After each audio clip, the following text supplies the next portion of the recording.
শুনতে পাচ্ছেন? না, আমাকে নয়, কান পাতুন, একদম চুপ করে শুনবেন। চুপ। পাচ্ছেন না? স্বাভাবিক, প্রথম প্রথম আমিও পেতাম না। এই পুরনো বাড়িটা আমি যখন ভাড়া নিই তখন সবাই বলেছিল বড় একা একা লাগবে নাকি আমার, কিন্তু আমার তো এই নিস্তব্ধতাই দরকার ছিল। শহরের ওই কোলাহল, ওই হর্ন, মানুষের চিৎকার আমার মাথাটা জাস্ট ধরিয়ে দিত। এখানে একদম শান্তি, খুটখুটে অন্ধকার আর পিনপতন নিস্তব্ধতা। আমি একটু একা থাকতেই পছন্দ করি আসলে।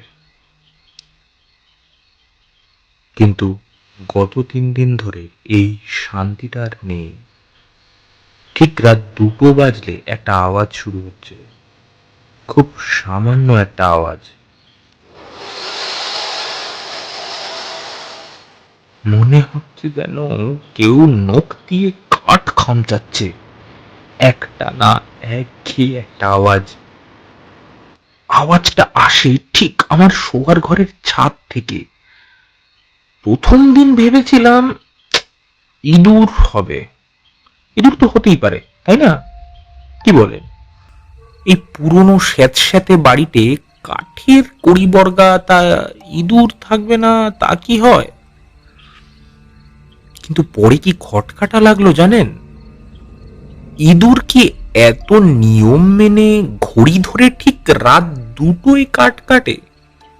আমি না পেরে শেষ অবধি বাড়িওয়ালাকে ফোন করেছিলাম, তো কথা শুনে উনি হাসলেন, বললেন, আরে মশাই, দোতলার ওই ঘরটা গত 15 বছর থেকে তালা বন্ধ আছে। চাবি হারিয়ে গেছে, কেউ থাকেনি ওখানে। আপনার মনের ভুল আছে হয়তো। মনের ভুল? উনি কি আমায় পাগল ভাবলেন? আচ্ছা দাদা, আপনি বলুন না, আপনার কি মনে হয়? আপনি তো আমার সাথে কথা বলছেন, আপনি তো আমার কথা শুনছেন। আপনার কি আমায় পাগল মনে হচ্ছে? আমি তো স্পষ্ট শুনতে পাচ্ছিলাম। গত রাতে আওয়াজটা আরো বেড়ে গিয়েছিল। মনে হচ্ছিল কেউ যেন ছাদের মেঝেটা খুঁড়ে নিচে নেমে আসার চেষ্টা করছে। আচ্ছা, ওর কি দম বন্ধ লাগছে? ও কি অন্ধকার থেকে বেরিয়ে আসতে চাইছে? তো ওকে দোষ দেওয়া যায় না, যা গরম পড়েছে। কিন্তু আমার কিরকম জানি একটা ভয় করতে লাগলো।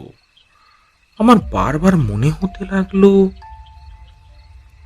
কেউ কি আমায় উপর থেকে দেখছে। ওই ওই ওই ছাদ, ওই দেখুন উপর তাকান, হ্যাঁ হ্যাঁ, ছাদের ওই যে ছোট্ট ফাটলটা, ওটা দিয়ে কি কেউ আমার উপর নজর রাখছে?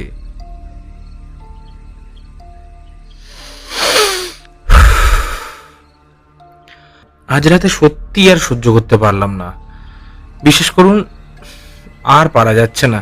আমার এই প্রিয় নিস্তব্ধতা কেউ নষ্ট করবে, আমি আমি এটা রোজ মেনে নিতে পারবো না। একটা হাতুড়ি আর একটা টর্চ নিয়ে আমি দোতলায় গেলাম। মূর্তি ধরার তালাটা ভাঙতে খুব একটা সময় লাগলো না। একটা বাড়ি মারতেই তালাটা ভেঙে গেল। ভাবলাম কালকে ফোন করে বাড়িওয়ালাকে সবটাই জানিয়ে দেব যে আমি বাধ্য হয়েছি দোতলার ঘরের তালাটা ভাঙতে। সে যাই হোক, দরজাটা ঠেলে ভেতরে ঢুকলাম। ভেতরটা ঘুটঘুটে অন্ধকার, বাতাসে একটা ভ্যাপসা গন্ধ, মেঝেতে ইঞ্চিখানেক ধুলোর আস্তরণ। টর্চের আলো ফেলে দেখলাম পুরো ঘরটাই ফাঁকা, কেউ কোথাও নেই। ইঁদুর তো দূরের কথা মশাই, ইঁদুর, মানুষ, কোনো পোকামাকড় অব্দি নেই, এমনকি একটা মশাও নেই। কি খেয়াল হতে মাটির দিকে তাকালাম। হুম, এখানেও কোনো প্রবলেম দেখতে পেলাম না।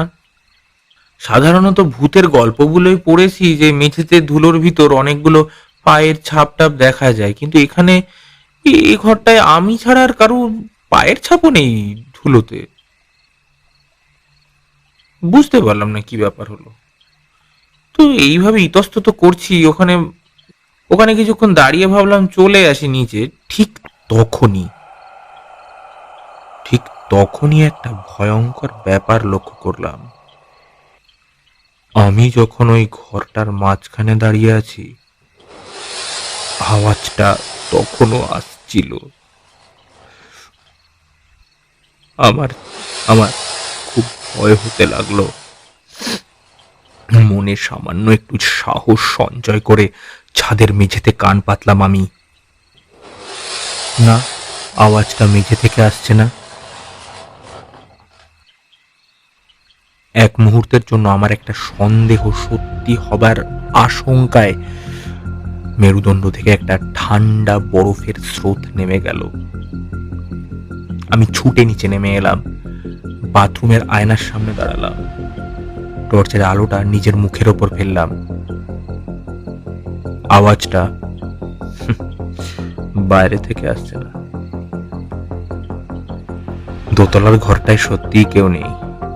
আওয়াজটা আসছে আমার মাথার ঠিক ভেতর থেকে। কেউ একজন আমার খুলির ভেতরে নখ দিয়ে খামচে বাইরে বেরোনোর চেষ্টা করছে। ওর বোধহয় খুব দম বন্ধ লাগছে, অনেকদিন ধরে ভেতরে আটকে আছে তো। আচ্ছা দাদা, হ্যাঁ আপনাকে বলছি, আপনার কাছে একটা ধারালো ছুরি হবে?